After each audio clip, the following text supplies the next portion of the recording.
All right, guys, I thought I would do a quick holiday Thanksgiving Day video on electrolytes. Now, I will go more into depth later, but on the fly, let's do this. Okay, so you guys are going to need sodium, salt, potassium, magnesium, enough water, and potentially calcium. Now, let's go over why and how much. Now, as I've explained before, a lot of people doing these low carb diets tend to become chronically dehydrated because once you cut out the carbs, you drop a lot of water because carbohydrates hydrate the cell, which makes you hold on to water. So when you drop your starches and sugars and breads and rice and potatoes out, you drop a lot of water. And there, that's the hat, right? Is where the rubber hits the road with problems. Now, over time, you are deficient in magnesium and potassium. And then if you're consuming too much salt, you really, really, really feel it. You feel so bad. I spoke about this years ago, 11 years ago, when I started doing videos on this subject with low carb diets and ketogenesis or carnivore. But now I've seen enough people get jacked because of it to really know how important it is. If you do not get enough of a balance of your electrolyte minerals over time, especially with magnesium, potassium, you can damage the heart from not getting enough oxygen to it. So it's nothing to play with if you want to do keto or carnivore or even low carb, high fat for the long term, or anybody. Now, let's continue. Salt. You can use Redmond's real salt, Celtic salt, or Himalayan salt. Weirdly and oddly enough, some of you guys have mast cell activation. You're just pumping out allergy histamines, and literally you react to Redmond's or the Celtic or Celtic salt. Not everybody, but a lot of you. Okay, next. So how much? Yes, that's negligible. Now let me get a sip of water in between this and I'll get back to the amounts. Okay, let's say, you are a woman between, let's say, 5 feet tall and 6 feet tall, but you're moderately active. I would say a teaspoon. When you are more active and you're a larger person, you're going to obviously need more salt. So you might go up to teaspoon and a half. 2 starts to be too much, and that's when your body starts taking in too much salt and not enough potassium. Now, most women who are between those ranges of 5 feet tall and 6 feet tall, the average height of a woman is 5'4". So that 1 teaspoon should suffice. Now, some of you guys have electrolyte imbalances, you have leaky gut, you can't absorb your salt, and so therefore you would go down to half. For those who find themselves swelling at 1 teaspoon a day, but that has to be with perfect potassium balance ratio. Sodium and potassium have to be balanced together. So you can't just do salt without potassium or you're going to hit problems. So without potassium, your body begins to hold on to salt. Without too much potassium and not enough sodium, you still swell. So you swell and you swell and swell. So everything has to be balanced. Now, 1 avocado a day, a sort of a large Hass avocado, is about 750 to 800 milligrams of potassium. And that is enough because you're also going to get potassium from your meats that you consume. And if you're doing small things like, let's say I do the seaweed sheets, a package of those has about 70 grams of potassium. If you're doing meat broth, that's another 200 to 300 grams of potassium, depending on the meat. And we want to get upwards towards about 1,000 milligrams per day. Now, this whole 4,700 milligrams of potassium, I don't know where people got that number from, because that would be like 8 avocados. No one's going to eat 8 avocados. And avocados are incredibly high in potassium. or 20,000 bowls of spinach with oxalates, that's not going to happen. So it seems like people are able to get rid of their heart palps with just one avocado a day and meat and broth, or avocado and meat, especially if you do large avocado or 2 avocados a day. Now, a lot of you guys are thinking, I can't tolerate avocados, and that's fine. Cut it out, because then we have potassium citrate.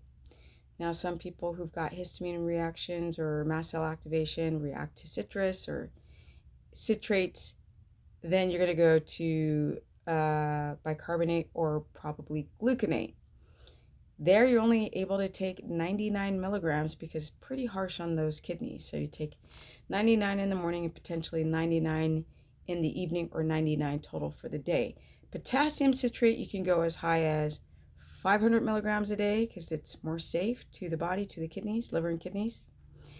And of course, real food, you don't have to worry about that at all. Now, you can use meat broth. Some people have a histamine reaction, not to bone broth, but to lean meat cooked under the boiling point for about 2 hours, like simmer for 1 to 2 hours. Now, those with mast cell activation tend to react to the bacteria that's getting on the meat because it's been sitting out in warm water, slow cooked for a couple of hours. In that case, then some people are like, I can't do the bone broth, I can't do the meat broth. Then you're gonna have to cut that out, and you've just got to go to probably the gluconate or the bicarbonate. It's like not the best.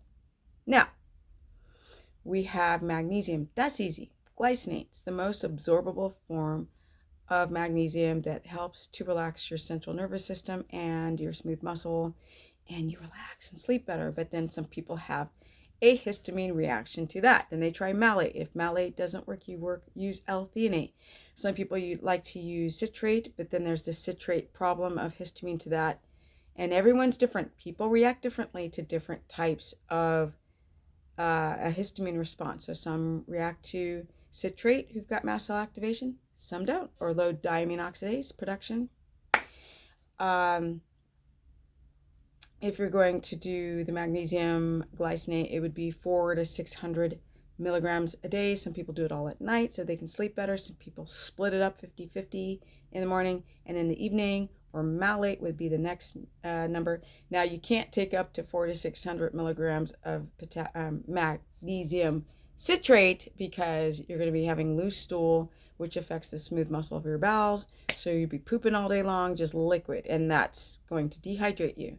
So you should probably take about probably 200 milligrams a day, 100 in the morning, 100 in the evening, or 200 at night for those with constipation, which is hard stool, nuggets, skipping a day. I don't care if it's just a day. If you skip it, you're constipated. If you have hard stool or pushing, or you don't empty out your bowels, that's constipation. And if you can tolerate the citrate, take it, 200 milligrams a day.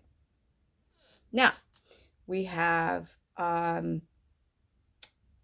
got the salt, sodium, we have the potassium, we have the magnesium, and there is, by the way, potassium in things like broccoli, cauliflower. Yes, cauliflower, but it's negligible amounts. It's like 50 to 70 grams per cup.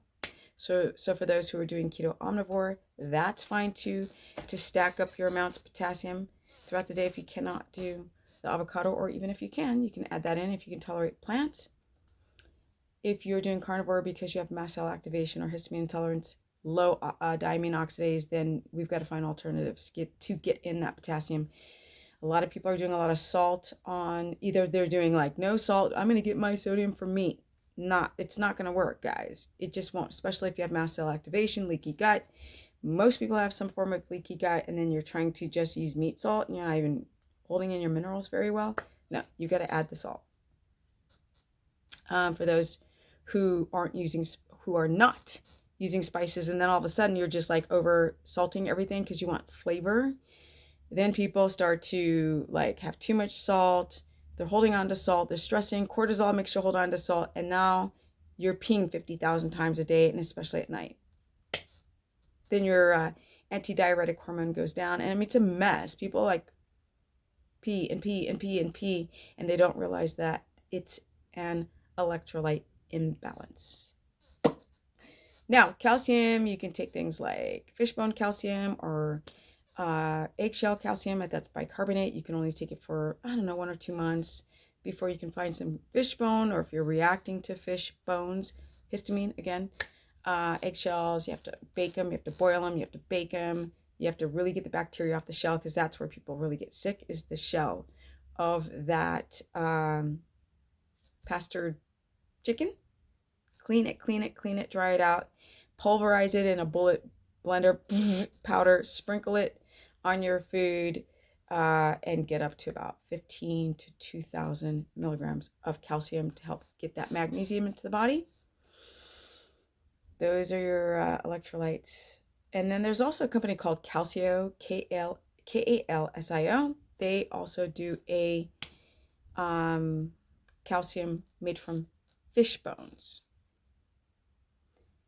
I think that's it. There's like fiber to talk about. You can get fiber from also, because it's a matrix, you can get your fiber also from crushed shells and crushed bones. That's also great for fiber. Tendons, for those who have a hard time with fiber or need fiber for prebiotic fiber, or to do the poo-poo. Dijon poo-poo. Dijon. Or La Grande. Anyway, there you go.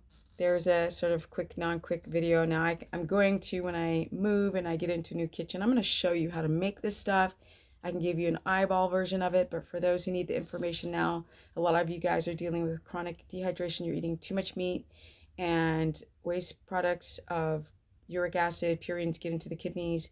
People are having chronic dehydration plus too much protein, and they start to lower their GFR and have kidney pain, or may not realize they're having filtration problems till down the road, and then it's too late and blah, blah. Not too late, but a problem. We don't want a low GFR. We don't. And then a lot of people with low GFR, they have gallbladder sludge, the biliary system is clogged up, liver's not functioning properly, and you guys got to be really careful when you're doing these low carb, ketogenic, keto omnivore, or carnivore diets. You just got to be careful. That's why I do these videos. Now I gotta go. But then when you do them right, like, it's sick, like, it's amazing. I mean, I can't, like, I'm 53, like, what? Like, I'm so grateful that I switched to this from a standard American diet where I thought I was trying to be healthy to this. Like, it's a no-brainer. I like do all this stuff with my horse. People are like, how are you able to do that? Because I have a really tall horse and I'm a very small in stature woman. And I got a busted leg from being a pro skateboarder, and I'm learning how to hoist myself onto his back with no, like with injuries, right? And back injuries, knee injuries, wrist injuries, breaking all these things from being a pro skater. And then I'm trying to hoist myself onto his back with no box, no steps, no saddle, just bareback, boom, onto his back. And for that, you've got to be strong. And I attribute it to this lifestyle, being ketogenic all these years, 13 years solid. And then I'm counting it up to 14 years. I just can't speak highly enough, but a lot of people do it wrong. They rush into the things and they just don't take care of themselves. And you need to take care of yourself. Have a wonderful Thanksgiving, because I'm going to go spend it with my horse. Now I got to go. If you want to learn more, go to stephanieperson.com. I have made videos there on how to do a lot of these things, workouts, how to make eggshell calcium for the short term. Chill, people, chill. I know it's bicarbonate. How to prepare all kinds of foods like pate if you have a hard time with liver, or liver pills, or how to make liver palatable, and how to get the macros. I did a whole document for my course page on how to do low carb, high fat, keto, omnivore, and carnivore for beginners, so people know the macros, the basics. It's pretty cool. Or you can sign up for a consultation. Of course, I'm in the phase of moving, so I haven't opened up any new dates because it's filled. But go to the contact page and sign up, ask to be on the short list.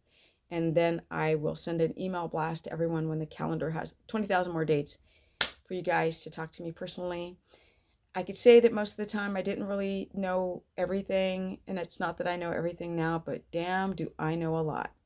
Because working with 4,000 people over the years, you learn something. Other than those stupid, talking heads of,